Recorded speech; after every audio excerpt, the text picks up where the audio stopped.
বন্ধুরে আমার আল্লাহ ফুলসেরাত নামক জায়গা বানায়া ফুলসেরাতের নিচে জাহান্নাম সাজায়া ফুলসেরাতের আগে আমার আল্লাহ তাআলা একটা জায়গা বানাইছে, জায়গার নাম হইল মিজান। ওই মিজানে আপনার আমার আমল ওজন করা হবে। ওই মিজানের আগে আমার আল্লাহ একটা মাকাম বানাইছে যেটার নাম হাসরের ময়দান। হাসরের ময়দানের আগে আমার আল্লাহ একটা মাকাম বানাইছে যেটার নাম বরজকে আলম, কবর। ওই কবরের আগে একটা মাকাম বানাইছে, ওই মাকামের নাম আলমে দুনিয়া। এখন আমরা যেখানে আছি এইটা আলমে দুনিয়া এবং বরজকে আলম, আর বরজকে আলম আর বরজকে দুনিয়া, আলমে দুনিয়া, এই দুইটা জায়গার মাঝখানে আমার আল্লাহ একটা স্থান, একটা মাকাম রেডি করছে। ওই মাকামের নাম হলো সাকরাতুল মাউত।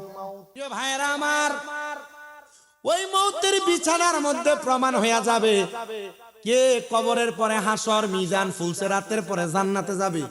আল্লাহর নবী কই, উম্মত প্রত্যেকটা মানুষকে যখন আমি আল্লাহ বানাই নাই, রুহু শুধু বানাইলাম। রুহু বানানোর পরে আমি আল্লাহ লামকানে একটা গাছ লাগাইলাম, গাছের নাম সাদরাতুল ইয়াকিন, তওবা গাছ।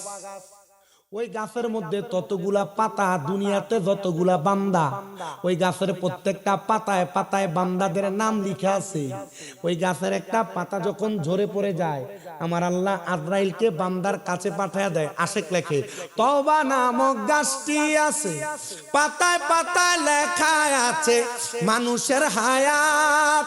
ওরে সেই পাতাটা ঝরে গেলে মৃত্যুর নিশান আসবে চলে, শেষ হইবে তোমাদের হায়াত।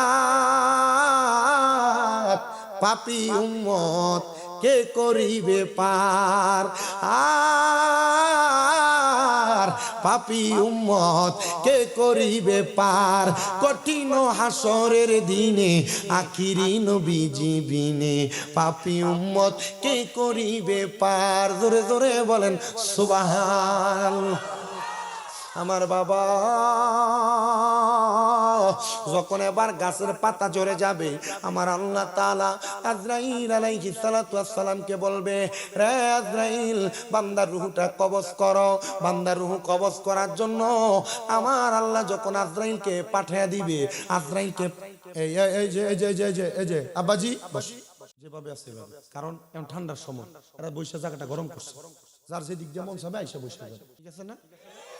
আমি যে জায়গায় ওয়াজ করতেছি শুনতেছেন আপনারা? আজরাইল আসবে রুহু কবজ করার জন্য, কিন্তু রুহু নেওয়ার জন্য আজরাইল যখন আসবে, আমার আল্লাহ তাআলা ওই আজরাইলকে পাঠানোর সাথে দুইজন ফেরেশতা পাঠাবে, যে দুইজন ফেরেশতার চোখগুলা হবে নীল। কি 7টা হাদিস শরীফের আলোকে বয়ানটা দিতেছি, শুনেন মনোযোগ। নীল রঙের দুইটা চোখওয়ালা ফেরেশতা বান্দার সামনে এসে যখন দাঁড়াবে, ওই বান্দা ওই দুই ফেরেশতার চোখ দেখা ভয়ে বিছানাতে প্রস্রাব করে দিবে, পায়খানা করে দিবে। ওযু শেষ। ওযু যদি না থাকে, ঈমান নিয়ে মরার 1% গ্যারান্টি নাই। যারা মুমিন বান্দা তারা ওযু অবস্থায় মারা যাবে। বাবা, এজন্য আমি আমার এই নোয়াগাঁও পূর্ব নোয়াগাঁও আশেক রসুল ইসলামী যুব সংঘের মাহফিল থেকে আপনাদের সবাইকে বলতে চাই, আপনি অটো চালান, আপনি সিএনজি চালান, আপনি মাটি কাটেন, আপনি দোকানদারি করেন, নোয়াগাঁওয়ের আম্মুজিরা, তুমি ভাত রান্না করো, সন্তান মানুষ করো, সর্বা অবস্থায় ওজুনিয়া থাকবা। ওজুনিয়া থাকলে খারাপ জিনবুতে আসর করবে না। ওজুনিয়া থাকলে কঠিন বিপদ মুসিবত আসবে না। ওজুনিয়া থাকলে তোমার ঘর থেকে বরকত পরিপূর্ণ ভেগে যাবে না। বরকত আসবে আসবে, ঘোষণা আমার না, আল্লাহর হাবিব মুহাম্মাদুর রাসূলুল্লাহ। আল্লাহর নবী কয়, ওই ফেরেশতাদের চোখ দেখা বান্দা প্রস্রাব পায়খানা করে দিবে। এবার ফেরেশতারা চলে যাবে। আজরাইল আলাইহিস সালাতু ওয়াস সালাম বান্দার সামনে যখন আজরাইল আসবে, আয়েশা দাঁড়ায়া যাবে, বান্দা তার মুখ দিয়া আজরাইলের সঙ্গে কথা বলবে। দেখেন, একটা একটা করে বলি, আপনারা শুধু মিলাবেন। বান্দা কথা বলবে, আজরাইল এখনো পর্যন্ত মরণের প্রস্তুতি গ্রহণ করি নাই, একটু সময় দাও, একটু সুযোগ দাও, আমি যেন মরণের প্রস্তুতি গ্রহণ করতে পারি। বান্দাটা যখন কথা বলার চেষ্টা করবে, বান্দার হায়াত শেষ, আজরাইল কোনো সুযোগ দিবে না বান্দাকে। এবার বান্দার দুই দাঁতের চোয়ালের মাঝখানে জিহ্বাটা এভাবে পইরা আটকা যাবে। জিহ্বাটা যখন এইভাবে আটকা যাবে, বান্দা কথা বলতে পারবে না। দেখছেন মুসলমান মানুষ মারা যাওয়ার সময় কেন জিহ্বায় কামড় দিয়া মারা যায়?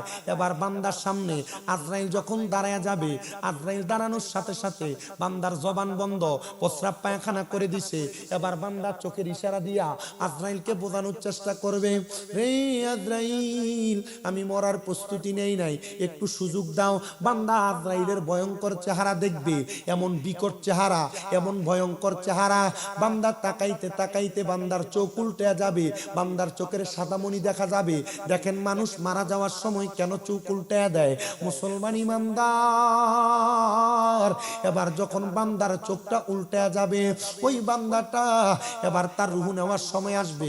আজরাইল আইসা বান্দার বুকের মধ্যে থাবা দিয়া ধরবে, শুধু থাবা দিয়া ধরবে না, শুধু থাবা দিয়া ধরবে না, আজরাইলের ওই থাবাটা বড় ভয়ঙ্কর। হুজুর কেন ভয়ঙ্কর? আল্লাহ যখন কোনো মানুষ বানায় নাই, মানুষ বানানোর আগে আল্লাহ দুনিয়াতে হযরত জিবরাইলকে পাঠাইছেন, মিকাইলকে পাঠাইছেন, ইসরাফিলকে পাঠাইছেন। কেউ মাটি নিতে পারে নাই, মাটি নিছে শুধু আজরাইল। একটা খাবলা দিছেন, এক খাবলাতে 40 মণ মাটি নিছেন। আচ্ছা বলেন, 40 মণ মাটি যেই হাতে আটে, এই হাতটা কি ছোট না বড়? আচ্ছা 40 মণ মাটি যে হাতের মধ্যে আটে আর যে পাত্রে রাখা হয়, এই পাত্র যদি এই কাঠের উপরে রাখে, কাঠ কি থাকবো না ব্যর্থ হইব? আমার উপরে যদি আজরাইলের ওই হাতটা রাখা হয়, হায়াত হইল হাতে বাইরে, মত হইল পায়ে, কোন জায়গায় কার মরণ লেখা, সে জায়গায় সে মরে আমি বুঝিলাম না গো আল্লাহ। মরণের কত দিন বাকি, আমার মরণের আমি জানিলাম না গো আল্লাহ। কি আমার মরণের জানিলাম না গো আল্লাহ। হঠাৎ আজরাইল আসিয়া যেই দিন হস্তে দিবা দড়ি, তখন আমার মনা বাই করবে লুকা চুরি, আমি জানিলাম না গো আল্লাহ। বাকি আমার মরণের আমি জানিলাম না গো আল্লাহ। ওরে কোন জায়গায় যে মরণ হবে, নাম ঠিকানা নাই বলো, কোন জায়গায় যে মরণ হবে, নাম ঠিকানা মইরা গেলে খবর নেওয়ার বন্ধু বান্ধব নাই, আমি বুঝিলাম না গো আল্লাহ। দিন বাকি আমার মরণের কত দিন বাকি, আমি জানিলাম না গো আল্লাহ। মুসলমান, আজরাইলে যখন হাতটা রাখবে বুকের উপরে, 1 নাম্বার বান্দার ঘাড়ের রগগুলা ঠাস ঠাস করে ছিঁড়ে যাবে, 2 নাম্বার বান্দার হাতের শাহরগ গুলা ছিঁড়ে যাবে, 3 নাম্বার বান্দার পায়ের শাহরগ গুলা ছিঁড়ে যাবে। যখন রগ গুলা ছিঁড়ে যাবে, রক্ত চলাচল করবে। এবার রক্ত যখন চলাচল করতে পারবে না, বান্দার নাকে দিয়া মুখে দিয়া বের হবে। হ্যাঁ আচ্ছা, মারা যাওয়ার সময় রক্ত তাহলে এই কারণে বাইর হয়, মারা যাওয়ার সময় চোখটা হইলে এই কারণে উল্টায়, মারা যাওয়ার সময় নাকে মুখে দিয়া রক্ত তাইলে এই কারণে বাইর হয়, প্রস্রাব পায়খানা তাহলে এই কারণে করে, জিহ্বায় কামড় তাহলে এই কারণে দেয়। কয় শুধু তাই না, বলে আর কি, বলে মরা যাওয়ার সময় আজরাইলে যখন রুহুটা বাহির করবে, আল বিদায়া ওয়ান নিহায়া ইসলামিক ফাউন্ডেশন কর্তৃক ছাপানো কিতাবের 16 নাম্বার খণ্ড, আল্লাহর নবীজি ঘোষণা করেন, পয়গম্বর হযরতে ইদ্রিস আলাইহিস সালাতু ওয়াস সালাম বলে, একটা জীবিত ছাগল জবে করা হয় নাই, লটকা দিয়া চামড়াটা জবে বিহীন টাইনা ছিঁড়া ফেললে ওই বকরির যত কষ্ট হবে, একটা বান্দা বেঈমান, বেআমল, হারামখোর, সুদখোর, ঘুষখোর, বেনামাজি, পরের হক মেরে খায়, চান্দাবাজ, গালি দেয়, মিথ্যা কয়, এদের এত কষ্ট হবে। কথা কোন ঠিক কিনা? কোন ইমানদার ফসরাব পায়খানা করতে করতে মরবে না, কোন মুমিন জিহ্বা কামড় দিয়ে মরবে না, কোন মুমিন চোখ উল্টে দিয়ে মরবে না। এবার কোন আমরা এমন মুমিন হইয়া মরতে চাই কারা কারা? দুই হাত সোজা করে তুলে দেন। এবার তাকবীর দেন জোরে। একটা মুরুক বেছে, মুরুক কেউ যদি লইয়া কিনবার লাগিয়া বেচবার লাগিয়া, এই মুরুক কত রে? 500। মানে এলাকা সাধারণ একজন পাবলিকের 350 টাকা দিয়ে কিনছে। শুক্র যে কাঁচা টাকাটা বাইর করে এই লো 500 দে, এমনে করছে 500 টাকা দিয়া দেশি মুরগি কিনা মনে হয় এমন জিততে গেছে গা। এ জানে না শুকুর গোশত খাওয়ান হারাম, কিন্তু সুদের টাকা দিয়া মুরগির গোশত কিনা খাইলো হারাম, সুদের টাকা দিয়া খাসির গোশত কিনা খাইলো হারাম, সুদের টাকা দিয়া গরুর গোশত কিনা খাইলো হারাম। আর এত বড় বাড়ি দিয়ে কি ঠিক? আবার উচিত কথা কইলে মোল্লা স্যার কি থাকে ঠিক না বেটি? আমরা আবার ঠিক ঠিক কই, এই সুদ করে এক কাপ চা খাবাইলে এর পক্ষে কথা কই। আমরা ঠিক ঠিক কই যে মাদক ব্যবসায়ী, আমরা এর পক্ষে কথা কই। খবর এটা তো শুধু মরণটা দেখলে, এখন মরার পরে আর এর কিছু নাই। মাইটা মারবো রে আড়া উতাইল নি এইটা তো মাইরই না। আয়ো এটা ফিসতো না, ফিসলে তো শেষ হই। ইতার কিতা খাবাই দেন। আল্লাহর নবীকে হযরতে আনাস ইবনে মালিক প্রশ্ন করি, ইয়া রাসূলুল্লাহ, তার রূহটা কবজ করা হইলো, তার অবস্থা কেমন হবে? কয় দেহ পয়রা থাকবে।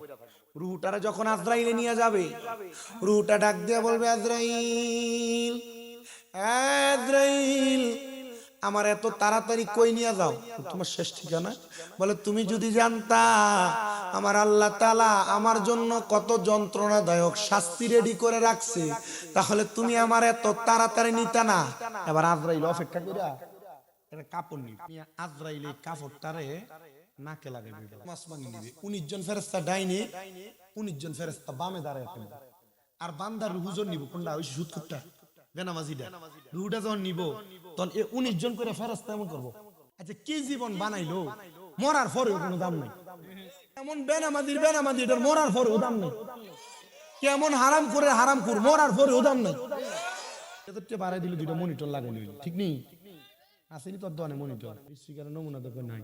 এ বাবা শোনেন, এবার মনোযোগ লাগায়।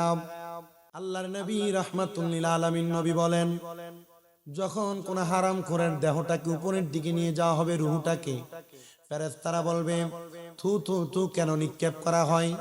আজরাইল ডাক দিয়ে বলবে, রে ফেরেশতার দল, কেন থুতু নিক্ষেপ করা হয় জানো?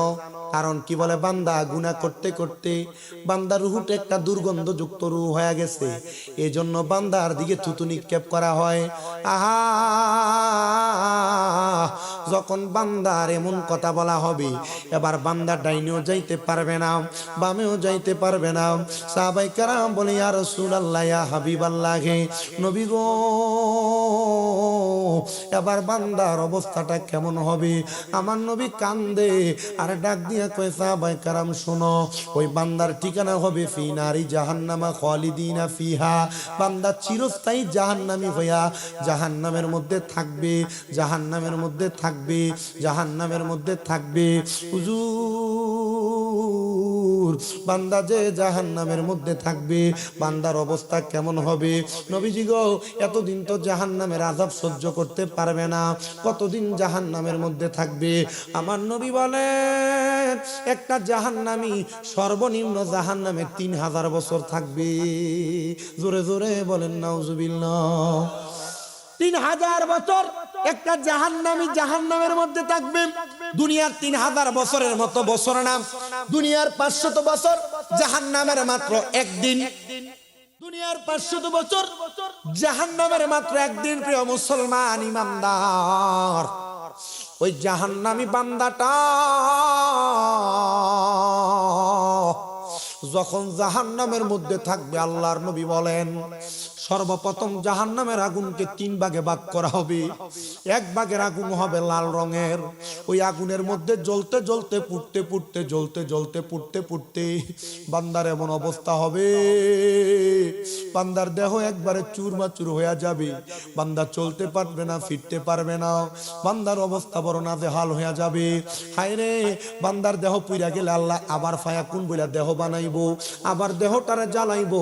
ও আল্লাহ, কেন এতবার জ্বালাইবা? একবার শাস্তি দিলেই তো চলে। কয় না রে না, একবার শাস্তি দিলে চলে না, কারণ বান্দা তুমি একবার গুনাহ করো নাই, বারবার বারবার বারবার গুনাহ করেছো, এই জন্য তোমারে বারবার শাস্তি দেওয়া হবে। 1000 বছর জ্বালায়া বান্দারে আরো 1000 বছর আগুনের মধ্যে সাদা ধোঁয়া যোগ করে দেওয়া হবে। সাদা ধোঁয়া যুক্ত আগুনের মধ্যে বান্দা আরো 1000 বছর জ্বলবে। আগুনের রং এবার আবার পাল্টে দিবে। 1000 বছর পরে 3000 বছর হবে, বান্দার আগুনের রং হয়ে যাবে কালো ধোঁয়া যুক্ত। কালো ধোঁয়া যুক্ত আগুনে বান্দাটারে 3000 বছর জ্বালায়া যখন সারখার সারখার সারখার করে দেওয়া হবে, নবী আমার বলেন উম্মত, ও উম্মত শোনো, বান্দার শাস্তি শেষ হয় নাই। সাহাবায়ে কেরাম বলি ইয়া রাসূলুল্লাহ, 3000 বছর এমন ভাবে জ্বালাইবো পুরাইবো, বান্দারে কি আমার আল্লাহ একটু মুক্তি দিবে না? নবী কয় হ্যাঁ মুক্তি দিবে। নবী গো কেমন মুক্তি আপনি বলেন না? আমার নবী কয় 3000 বছর পরে জাহান্নামের আগুন থেকে বান্দারে দাঁড় করানো হবে একটা জায়গায়, যে জায়গার নাম তাকাসসুর। নাম কি? তাকাসসুর নামক জায়গাতে দাঁড় করায়াম বান্দাটারে। ওই জায়গার মধ্যে বলবে, বান্দা কি বলবা বলো? আমাদের এলাকায় 14 রাখাইলে 2-3 মিনিট ফিডাইলে আমি চুরি করছি। বান্দারে 3000 বছর জ্বালানোর পরে জিজ্ঞাসা করবে, বান্দা কি বলবা বলো? আপনার মনে হয় বান্দা মাপ চাইবে? আপনার মনে হয় বান্দা বলবে আল্লাহ আমারে মাফ করে দাও? জি না। আল্লাহর নবী কয় বান্দা 3 বার একটা শব্দ ব্যবহার করবে, ময় পানি, ময় পানি, ময় পানি। সাহাবায়ে কেরাম কান্দে, ইয়া রাসূলুল্লাহ, ইয়া হাবিবাল্লাহ, তাকে কি পানি দেওয়া হবে না? নবী আমার বলেন উম্মত, হ্যাঁ হ্যাঁ পানি দেওয়া হবে। নবী গো কেমন পানি? দুনিয়ার কোন স্বাভাবিক পানি? কয় না। তিরমিজি শরীফের হাদিস তিনাতুল খাবাল, ওই হাদিস শরীফের মধ্যে বলে জাহান্নামীদেরকে যে পানি দেওয়া হবে ওই পানির নাম তিনাতুল খাবাল, মানে অন্য জাহান্নামীদের রক্ত এবং পুঁজ দেওয়া হবে। কিসে কইরা দেওয়া হবে? এমন কাঁচের গ্লাস, প্লাস্টিকের গ্লাস, স্টিলের গ্লাস, মেলামাইনের গ্লাস, জিনা লোহার একটা গ্লাসকে আগুনের মধ্যে গরম করা হবে। কয়লা যেমন লাল টসটসে হয়ে যায়, ওই গ্লাসটা তেমন টসটসে হয়ে যাবে। রক্তপুঁজগুলো এটাতে দিলে টকবক টকবক টকবক করে ফুটবে। বান্দাকে দেওয়া হবে পান করার জন্য, নেও বান্দা এবার পানি পান করো। বান্দা 3000 বছর জ্বলার কারণে চলতে পারবে না, ফিরতে পারবে না। পানিগুলা নিয়া বান্দা তখন তার জিহ্বায় ঢেলে দিবে। বান্দার জিহ্বাটা গলে যাবে, বান্দার গলা জ্বলে যাবে, বান্দার পেটের নাড়িবুড়িগুলা জ্বইলা পায়খানার রাস্তা দিয়া থরথর থরথর থরথর করে পড়তে থাকবে। প্রিয় মুসলমান, জাহান্নামের এমন কঠিন আযাব যদি সহ্য করতে পারো নামাজ ছেড়ে দাও। জাহান্নামের এমন কঠিন আযাব যদি সহ্য করতে পারো রোজা ছেড়ে দাও। জাহান্নামের এমন কঠিন আযাব যদি সহ্য করতে পারো হারাম খাও, কেউ বাধা দিবে না। তবে মুসলমান, এমন কঠিন শাস্তি, যন্ত্রণাদায়ক শাস্তি তুমি পাইবা কবরের মধ্যে যাওয়ার পর। সাহাবায়ে কেরাম বলে নবী গো শান্তি পাবে কে? কয় রাদিয়াল্লাহু আনহুম ওয়া রাদু আন, যারা আল্লাহরে খুশি করে, আল্লাহ যারার প্রতি খুশি হয় তারাই শান্তি পাবে, তারাই শান্তি পাবে। ইয়া রাসূলুল্লাহ, ইয়া হাবিবাল্লাহ, নবী গো ওই শান্তি আমরা পাইতে চাই। নবী কয় যদি শান্তি পাইতে চাও আল্লাহরে খুশি করো, আল্লাহ যেন তোমার প্রতি খুশি হয়, তুমিও যেন আল্লাহর প্রতি খুশি হও। আমরা সবাই আল্লাহর প্রতি খুশি, কথা বলেন ঠিক কিনা? প্রিয় মুসলমান, আল্লাহকে খুশি করার জন্য সর্বপ্রথম যে কাজটা করা লাগবে সেটা হলো পবিত্র পবিত্র পবিত্র হওয়া লাগবে। আমি আপনাদের কাছে ছোট্ট একটা কারগুজারি ঘটনা শোনাইলে আপনারা ভালোভাবে বুঝতে পারবেন। যিনার নাম হলো হযরতে নোমান ইবনে আব্দুল্লাহ বাজনী রহমতুল্লাহ আলাই। হযরতে নোমান ইবনে আব্দুল্লাহ বাজনী রহমতুল্লাহ আলাই বলেন, হে দুনিয়ার মানুষের দলেরা, আমি তোমাদের কাছে একটা আবদার করতে চাই, যে আবদারটা তোমরা যদি শোনো তাহলে তোমরা আর কোনোদিন অপবিত্র থাকবা না, আর কোনোদিন গুনাহ করবা না। বলে কেন কেন কেন? বলে গুনাহ এই কারণে করবা না, আমি যদি দুনিয়ার জমিনের ভিতরে থাইকা আমি আব্দুল্লাহ বাজালি দুনিয়ার মানুষের এবং কবরের মানুষের প্রেক্ষাপট বর্ণনা করি, তোমরা গুনাহ ত্যাগ করে দিবা, অপবিত্রতা থাকবা না। হযরতে আব্দুল্লাহ বাজালি রহমতুল্লাহ আলাই বলে, একদিন সকালবেলা আমাদের এলাকার একজন লোক মারা গেছে। কে মারা গেছে? কে? আসমানে চিরিক মারলে, আসমানে বিজলি মারলে যেমন আওয়াজ হয়, ওই কবরের মধ্য থেকে এমন আওয়াজ আইসা কবরটা নিচের দিকে ডেবে গেছে। আমরা ভয়ে তার কবরের সামনে গেলাম না, আমরা চলে গেলাম এই কবর যার, তার পরিবারের কাছে। তার পরিবারের কাছে যা বললাম, হে মৃত ব্যক্তির স্ত্রী, তোমার কাছে আমাদের একটা প্রশ্ন জবাব দাও। বলে কি প্রশ্ন? বলে প্রশ্ন হলো, তোমার স্বামীর এমন কোন বদ আমল আছে কিনা যে বদ আমলের কারণে তোমার স্বামী আযাবের শিকার হয়।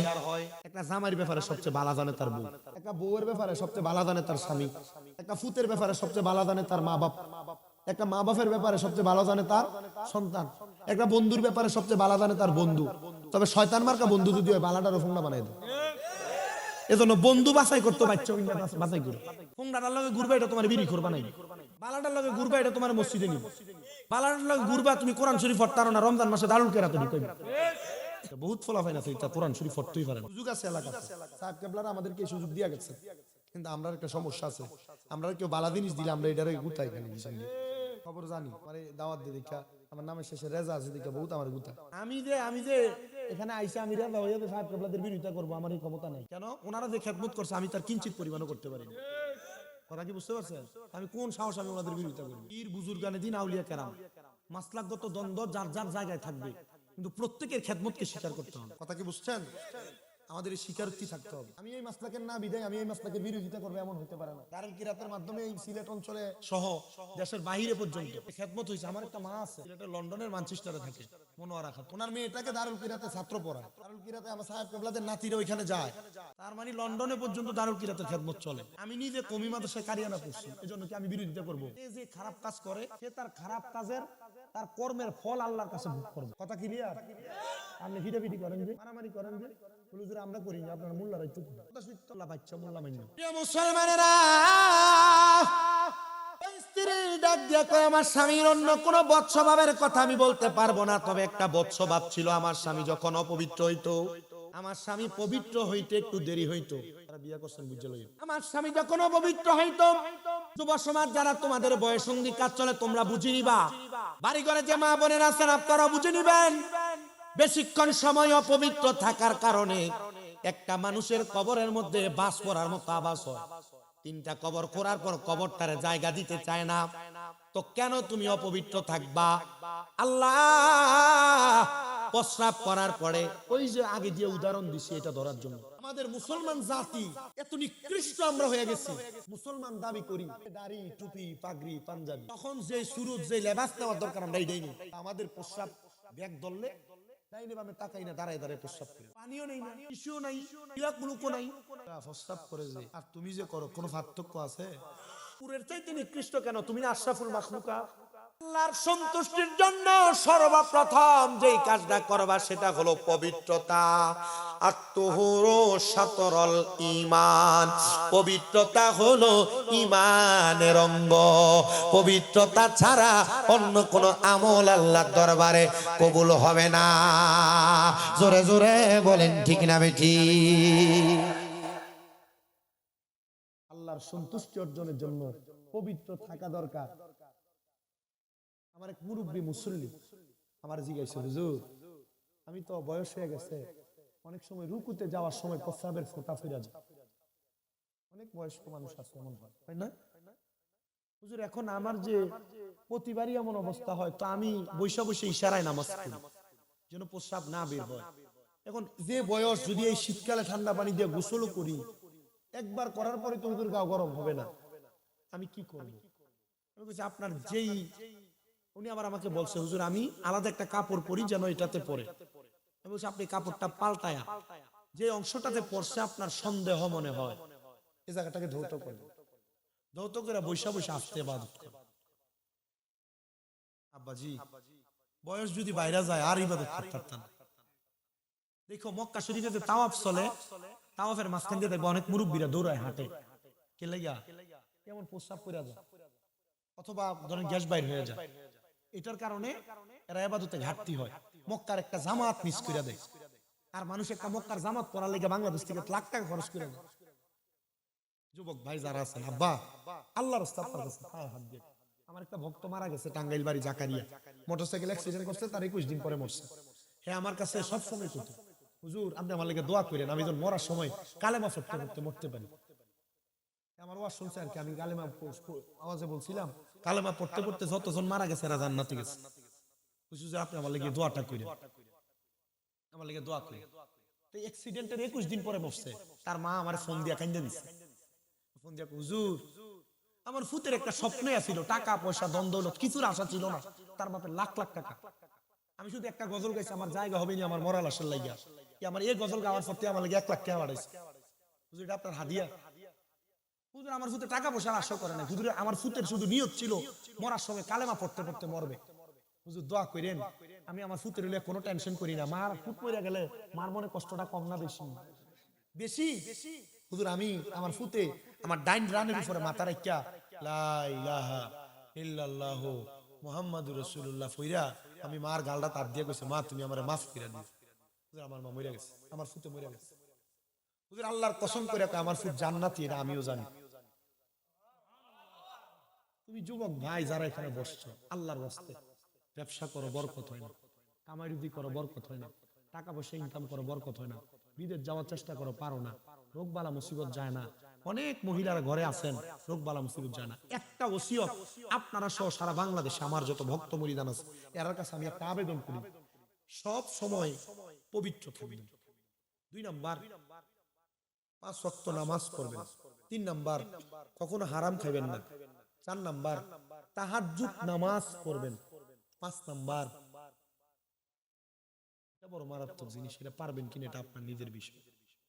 বেশি বেশি যখনই সময় হয় দুরূদ শরীফ আল্লাহ আল্লাহ আল্লাহ নবী সারা আপন কে গো না হাই গো মুমিন ভাই নবী সারা আপন কে গো না মাশাআল্লাহ আল্লাহ আল্লাহ জবানটা কইলা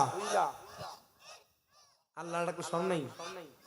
আল্লাহ আল্লাহ নবী ছাড়া আপন কে গো না আই গো মুমিন ভাই নবী ছাড়া বান্ধব কে গো নাই মারহাবা আল্লাহ আল্লাহর ডাকলে শরম নাই। আল্লাহ আল্লাহ আল্লাহ নবী মাতরি গর্বে আসিয়া পিতা হারা হইয়া এতিম রূপে আসলে নেই দরাই মারহাবা আল্লাহ আল্লাহ নবীর পবিত্র ওই মুখে দুধ খাইলেন যার বুকে দন্ন হইল বিবি হালিমা হাইরে মুমিন ভাই নবী ছাড়া বান্ধব কে গো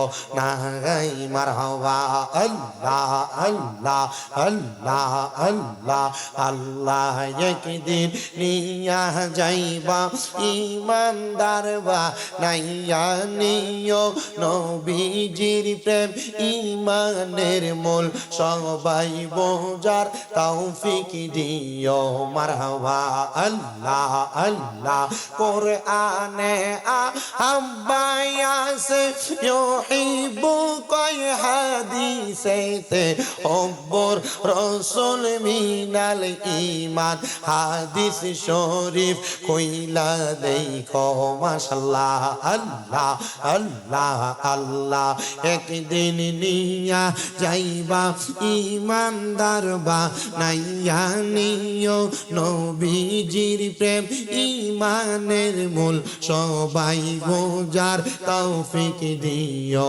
মারহাবা আল্লাহ আল্লাহ।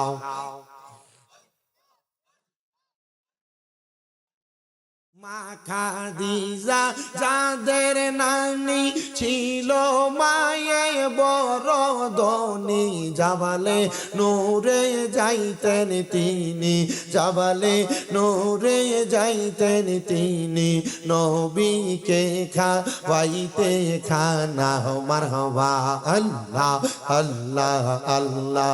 একদিন নিয়া যাইবা ইমানদার বা নাইয়া নিও নবীজির প্রেম ইমানের মূল, সবাই বোঝার তৌফিক দিও মারহাবা আল্লাহ আল্লাহ।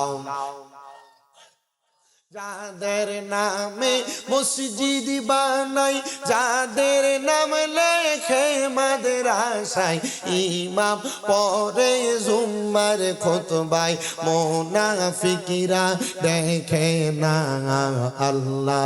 একদিন নিয়া যাইবা ইমানদার বা নাইয়া নিও নবীজির প্রেম ইমানের মূল, সবাই বোঝার তৌফিক দিও মারহাবা আল্লাহ আল্লাহ। লা ইলাহা ইল্লাল্লাহু মুহাম্মাদুর রাসূলুল্লাহ সাল্লাল্লাহু আলাইহি ওয়াসাল্লাম। একটা জবানও বন্ধ রাখবেন না, জবান খুলে জোরে পড়েন আলহামদুলিল্লাহ। মুআজ্জাজ সদর মুহতারাম আজকের মাহফিলের সম্মানিত সভাপতি হযরত মাওলানা মোহাম্মদ মহিউদ্দিন সাহেব, সম্মানিত সহ সভাপতি বৃন্দ জনাব মোহাম্মদ আরজু মিয়া সাহেব, মোহাম্মদ রফিক মিয়া সাহেব সহ মাহফিলের বিশেষ অতিথি হাফেজ মাওলানা আখলাকুর রহমান সাহেব, প্রধান বক্তা কারি আফসারুল হক রনি সাহেব সহ আমন্ত্রিত মেহমান বিন্দু, বিশেষ করে পূর্বে নওয়াগাঁও আশিক রাসূল ইসলামী যুব সংঘ মসজিদ কমিটি, আল্লাহ পাক আমাদেরকে ওনাদের ইন্তেজামের ৭তম মাহফিলে আসার বসার তৌফিক দিয়েছেন। আমরা সে আল্লাহর শুকর গুজার করে পড়ি আলহামদুলিল্লাহ। আব্বাজিরা, আমি যদি আপনাদের কাছে আমার সময় মোতাবেক যদি আলোচনা করি, আপনাদের কি কষ্ট হবে? আমার ওয়াজের পরে আগামীকালকে ২ শ্রেণীর মানুষ আমার বিরোধিতা করবে। এর মধ্যে এক শ্রেণীর মানুষ হলে এই এলাকায় যদি কোনো সুদখুর থাকে তারা। আচ্ছা, সুদখুর যদি আমার ওয়াজে বেদার হয়, আপনারা কি কষ্ট হইব? তুই এটার উপরে যেমনে পয়সা দিতে আপনার শর্ট করলে তুই মরবি নি বেটা, বিয়া কার শাদী করছস না? আচ্ছা, এলাকার সুদখুর আছে না নাই? সুদখুর যদি বেদার হয়, আপনারা বেদার হবেন। ঘুষখুর যদি বেদার হয়, আপনারা বেদার হবেন। কারণ ওয়াজ যদি সুদখুর আর ঘুষখুরের বিপক্ষে যায়, নোয়াগাঁওয়ের মানুষের কোনো অসুবিধা আছে? আবার আমারও মাঝে মাঝে বিবেকে বাধা দেয়, সুদখুরটির একটু শরম নাই, একটু লজ্জা নাই, এরা কেমনে জানি সুদের টাকা খাইয়া মসজিদের সভাপতি হয়। আমাদের সমাজের মানুষও কেমন নির্লজ্জ, এই সুদখুর ঘুষখুর ধইরা মসজিদের সেক্রেটারি বানায়। দেখবেন যে বেটা এক কাপ চায়ের কাছে ব্যস্ত হয়ে যায়, এটার এলাকার সর্দার বানায়। যেটা মানুষের জমি জমা দখল করে খায়, এটার নিয়ে এলাকার মাতাব্বর মেম্বার চেয়ারম্যান বানায়। কথা কয় না, ঠিক না বেঠে? আব্বা, আচ্ছা, এই লোকগুলা যে এই বালা বালা জায়গাতে দেয়া বসে, আপনারা কন্ত আসলে কি দোষটা কি তারার না আমরা? কেন যদি জিগায় এই নওগাঁয়ের মানুষ সুদখুরের সভাপতি বানাও খেল লাগিয়া, ওই মসজিদের ছাদ ডালাই দেওয়ার সময় রডটি দিছে লেগু সভাপতি বানাইছে। কথা কয় না? যদি কয় এর এলাকা সর্দার বানাইছে কি লাগা, এত ফাঁসতে চায়ের কাছে ব্যস্ত হয়ে থাকা, এক কাপ চা খাবাইলে বিচার ঘুরে করে, এমন লোক আছে না? আছে না? যদি জিগা এরা বানাইছে এলাকার সবচেয়ে বড় পয়সাওয়ালা।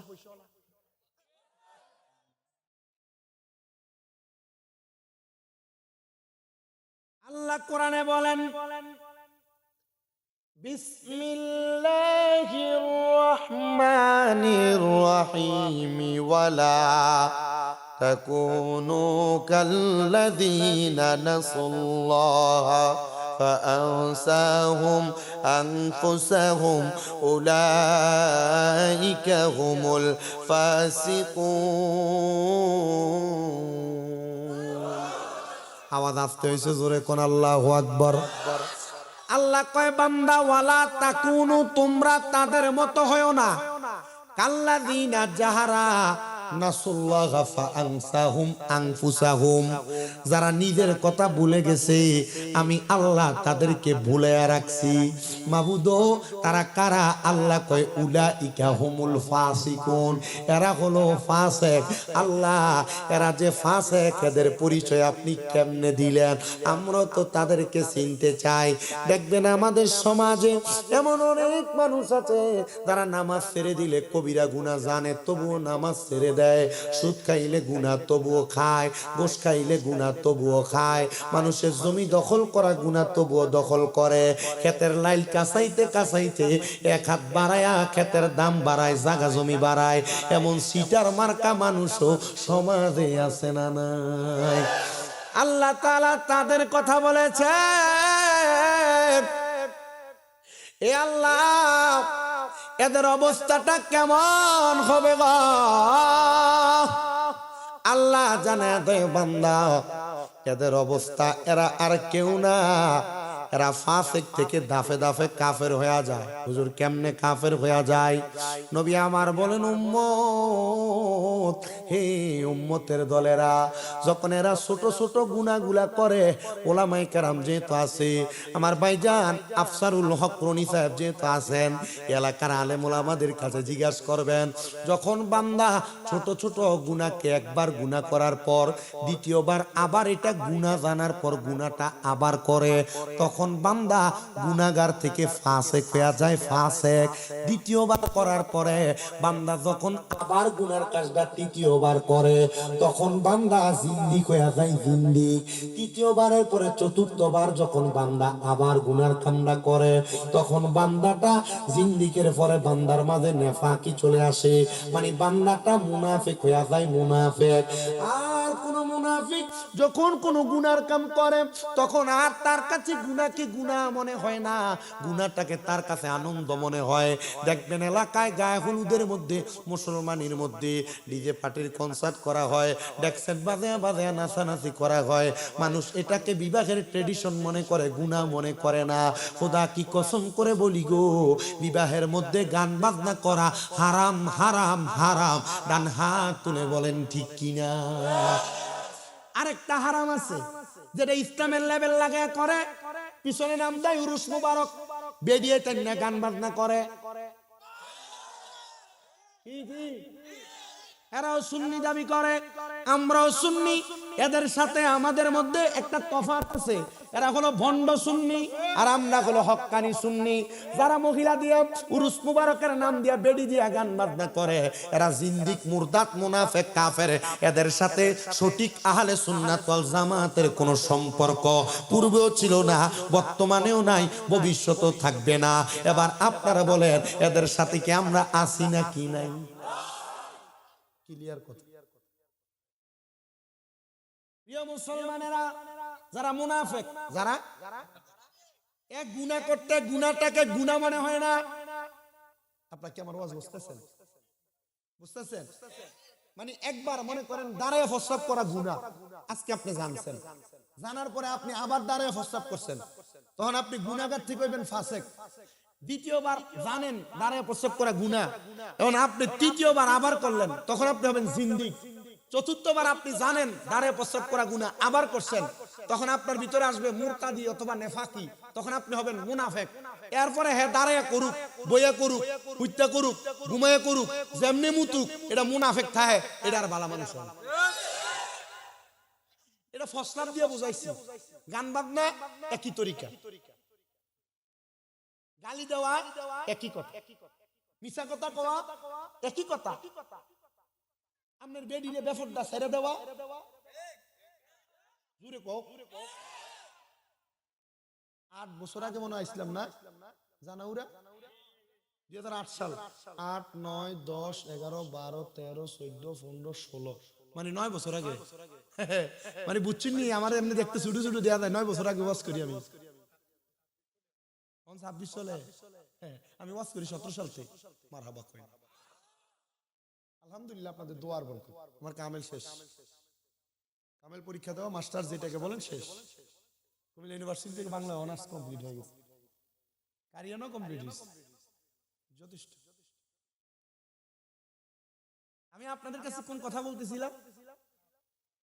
মুনাফিক। মারহাবা, আপনাকে ধন্যবাদ। এটা মোবাইল, এটাতে ভালোও আছে খারাপও আছে। ইউটিউবে ঢুকলে ভালোটাও সামনে আইয়ে খারাপটা হইবে, ভিডিওতে ছবি হইয়া আবার ল্যাংড়াটাও হইবে। কথা কয় না।